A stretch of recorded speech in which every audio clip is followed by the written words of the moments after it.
What is the craziest case of rich people problems you've seen? My boss had me fired for insubordination because I refused to drive 3 hours to his weekend house just to turn on his air conditioning before he arrived, then tried to sue me when I posted the text messages showing what he actually wanted me to do. I worked as an executive assistant for Richard Blackwell, who owned a chain of luxury car dealerships. The job paid well, but Richard treated staff like personal servants rather than employees. Most requests I just handled, picking up his dry cleaning during lunch, calling restaurants to make sure they had his preferred brand of sparkling water, scheduling his personal trainer around his golf games. But last summer, things escalated to completely insane levels. Richard owned a beach house 3 hours away that he visited maybe 4 weekends a year. Every Friday, he'd have someone drive down to prepare the house for his arrival, turn on utilities, stock the fridge, make everything perfect. Usually his housekeeper handled it, but she was out sick that particular weekend. Friday afternoon, Richard called me into his office with his usual entitled expression. "Amanda, I need you to drive down to the beach house this afternoon. Turn on the air conditioning, check that the Wi-Fi is working, and make sure the pool temperature is exactly 78 degrees. I'm sorry, what? You want me to drive 3 hours just to turn on the AC? The house needs to be comfortable when I arrive tomorrow morning. I can't walk into a warm house." I stared at him in disbelief. "Richard, can't you just turn on the air conditioning when you get there?" His face darkened with annoyance. "Amanda, I'm not paying you to question my requests. I'm paying you to handle my needs efficiently. You're paying me to be an executive assistant, not a personal servant. There's no difference. Now, are you going to drive to the beach house, or do I need to find someone who understands their job responsibilities?" I took a deep breath. "I'm not driving 3 hours to turn on your air conditioning. That's not a reasonable work request." Richard's eyes went cold. "Clean out your desk. You're fired for insubordination." I was completely stunned. "You're firing me for refusing to be your personal AC repairman? I'm firing you for failing to meet the basic requirements of your position." That night, I was absolutely furious. I'd lost my job because a millionaire couldn't handle walking into a slightly warm beach house for 30 seconds. I posted about it on social media, including screenshots of Richard's text messages from earlier that day. "Make sure AC is set to 68 degrees before I arrive. Can't stand walking into warm house. Also check pool temp and adjust if needed." The post went viral within hours. People were sharing it with comments like, "Imagine being this entitled," and "peak rich people problems." Local news picked it up, then national news. Richard Blackwell became the poster child for ridiculous wealthy behavior. But Richard didn't take it well at all. His lawyer called me Tuesday morning. "Ms. Chen, my client is prepared to sue you for defamation and breach of confidentiality.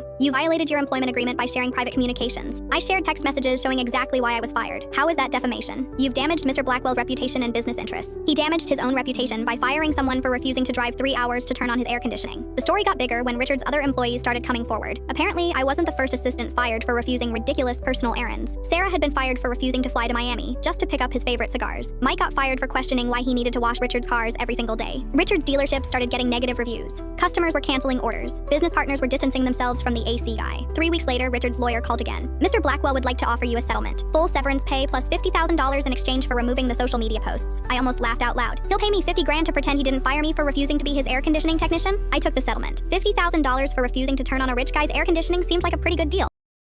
Subscribe for more.